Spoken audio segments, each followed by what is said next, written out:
우리가 가장 많이 사용하고 또 가장 아름다운 그런 말이 사랑입니다. 근데 문제는 이 사랑이 우리 눈에 보이지도 않고 만질 수도 없고, 그래서 또 사랑이 현대에 갈수록 너무 세속화되어 가고 사랑의 본래의 의미를 잃어버리는 것 같아서 또 씁쓸한 그런 마음도 듭니다.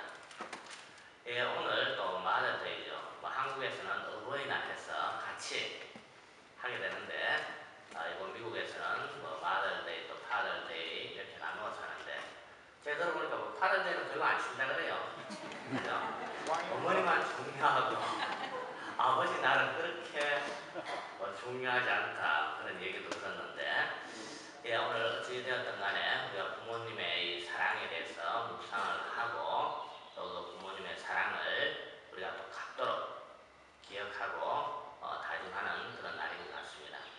그래서 오늘은 이 사랑에 대해서, 부모님의 사랑에 대해서 우리가 묵상하면서 오늘 이 하느님의 사랑과 연관을 한번 시켜볼까 합니다. 어떤 한 가족이 해변에 살고 있었습니다. 어느 날 갑자기 이 폭우가 쏟아져서 삽시간에 이 집이 침수되었고, 가족들은 물속에 빠져서 떠내려가려는 그런 아주 위험한 순간이었습니다. 이때 남편은 한 손에 아내를, 또 한 손에는 어린 아들을 잡고 이 물속에 거센 풍랑과 맞서서 그렇게 헤엄 비슷하게 빠져나오고 있었습니다. 근데 문제는 이 물살이 너무 세어서 도저히 이 손에 이렇게 다 잡고 좀 나오니까 나올 수가 없잖아요, 그죠? 그래서 아내에게 이야기했습니다. 여보, 이게 더 이상 힘이 없어, 기력이. 그래서 이대로 어쩔 수 없이 죽을 수밖에 없을 것 같소. 이렇게 이야기하니까 아내가, 나는 죽어도 괜찮은데 절대로 우리 아들만은 꼭 살려야 됩니다. 저는 괜찮으니까 아들을 데리고 꼭 살아주십시오. 이렇게 이야기하면서 남편의 손을 뺐다고 합니다. 그러자 결국 아내는 이 거센 물결 속에 휩쓸려 들어갔고 죽을 수밖에 없었고, 아버지는 이 아들을 구해서 이 물속에 거센 풍랑 속에서 빠져나왔다고 합니다. 여기서처럼 이 어머니의 사랑은 참 대단합니다, 그죠? 아들을 살리기 위해서 결국은 자기의 생명을 내버리는 것이 어머니의 사랑이죠. 이런 얘기 말고도 많습니다. 또 집에 불이 났는데 아들이 냉장고가 무너져서 아들이 그 냉장고 밑에 깔렸는데, 우리 보통 인간의 힘으로는 도저히 들 수 없죠, 그죠? 근데 이 어머니가 초인적인 그런 힘을 발휘해서 이 냉장고를 들고 아들을 구해냈다, 이런 얘기.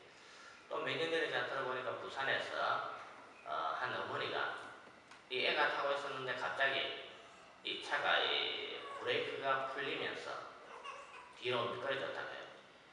그래서 그 밑은 계속 내려가면 이 절벽입니다.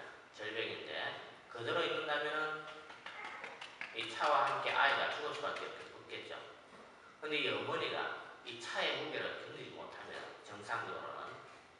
그런데 한 시간 가까이 이 절벽에서 이 차를 초인적인 힘으로 견뎌냈다고 해요. 그래서 아들을 살려냈다, 이런 얘기들을 듣게 됩니다. 그래서 이 부모님의 사랑은 참 대단하다, 도저히 상식적으로는 이해할 수 없는 그런 일인데, 이 자식을 살리기 위해서 때로는 아주 초인적인 그런 힘을 발휘하고 자식을 위해서는 자신의 전부를 내어놓는 그런 모습들을 보게 됩니다. 이렇게 사랑은 항상 먼저 위에서 아래로 내려오는 것 같습니다. 마더데이를 맞이해서 부모님들의 그 숭고한 사랑 앞에 감사를 드리고 고개를 숙이게 됩니다. 부모님들의 이런 숭고한 사랑과 마찬가지로 하느님께서도 먼저 우리를 사랑해 주셨습니다. 하느님은 사랑이십니다. 사랑으로 하느님께서는 이 세상 모든 만물을 사랑해 주셨고 창조하셨고, 또 죄에 빠져있는 우리들을 구원하기 위해서 당신의 외아들 예수님을 이 세상에 보내시고 십자가 죽음을 겪기까지 그만큼 우리를 사랑하신 분이 하나님이십니다. 그래서 오늘 보면서도 예수님께서 아버지께서 나를 사랑하신 것처럼 나도 너희를 사랑해왔다. 이렇게 말씀을 하십니다. 이처럼 하나님께서 먼저 우리를 사랑하셨다. 우리가 하나님을 선택하고 하나님을 사랑한 것이 아니라 하나님께서 먼저 우리를 사랑해 주시고 우리를 창조해 주셨다는 것입니다. 하나님께서 우리를 사랑하시는 그 사랑, 또 부모님께서 나를 사랑해 주시는 그 사랑, 그 사랑으로 우리는 우리의 이웃들을, 가족들을 사랑해야 된다. 이것이 하나님의 계명이다. 그래서 하나님의 계명을 지키는 사람은 하나님의 자녀이고, 또 이렇게 계명을 지켜야지만이 우리가 하나님 곁에 머물고 하나님의 자녀가 될 수 있다는 것입니다.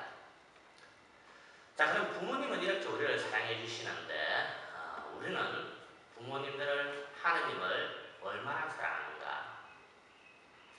대부분 다 가슴에 꽃을 달고 계시는데 마더데이를 맞이해서 자녀들로부터 선물을 많이 받았어요? 예? 안 받았어요? 용돈 받았어요? 예. 근데 자녀들로부터 받아야 됩니다. 받아야 돼요. 무슨 말이냐면 항상 이 사랑이 내리 사랑이 되다 보니까 자녀들은 부모를 공경할지 모릅니다. 예를 들어서 뭐 생선이 있는데 머리와 꼬리만 먹으니까 어머니가, 자녀가 우리 어머니는 머리와 꼬리만 먹는 줄 안다. 그런 얘기가 있죠, 그죠? 몸통이 좋은데 왜 안 먹습니까? 자녀 먹으라고. 근데 그렇게 하면 안 돼요, 이제는. 그래서 부모들도 자녀에게 사랑을 받아야 됩니다. 또 이런 날이 되면 용돈이라도 붙여라, 선물도 사라, 이렇게 해야 돼요. 그래서 주일학교에서 그렇게 가르칩니다. 자녀들에게 이런 날을 맞이해서 꽃도 달아드리고 편지도 쓰고 또 심부름도 하고 아버지 뭐 구두도 닦아드리고 자녀들이 그렇게 해야 됩니다. 우리가 제일 잘못하는 것 중에 하나가 뭐냐면은 자녀는 사랑하는데 부모님을 공경하지 못한다는 거예요. 그죠? 그래서 무슨 말이 있냐면 이런 얘기했어요. 자녀가 아프면 가슴이 아프고 부모가 아프면 머리가 아프다.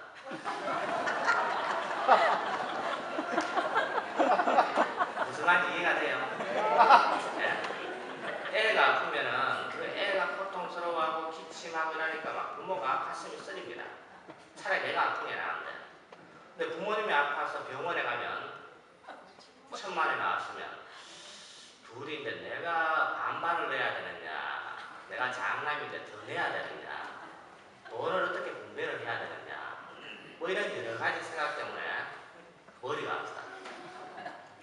그죠? 그래서 이것이 반대가 돼야 되지 않을까. 우리가 부모를 공경하지 못하면서 어떻게 또 나중에 자녀에게 사랑을 받겠습니까?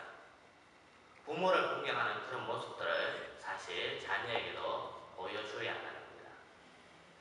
그래서 우리나라의 가장 좋은 풍습이 효인데 이것이 차츰차츰 사라져간다. 참 안타까운 일이에요. 마찬가지로 우리가 하나님께 대해서도 마찬가지입니다. 하나님께 사랑을 받기만 하려고 합니다. 우리가 하나님께 어떤 사랑을 드리고 있는가? 정말 하나님의 말씀을 듣고 이렇게 미사에 참여하고 하나님께 감사와 찬미를 드리는가? 아니면 정말 어린아이처럼 하나님께 이것도 주십시오, 저것도 주십시오, 돈도 많이 벌게 해주십시오, 우리 아이들 전부 성공하게 해주십시오, 건강도 주십시오, 재물의 축복도 주십시오. 하나님께 자꾸 원하기만 하고 있는 것은 아닌가? 때를 쓰면서 정말 우리가 하나님께 올바른 그런 효를 드리고 있는가? 한번 묵상을 해야 할 것입니다.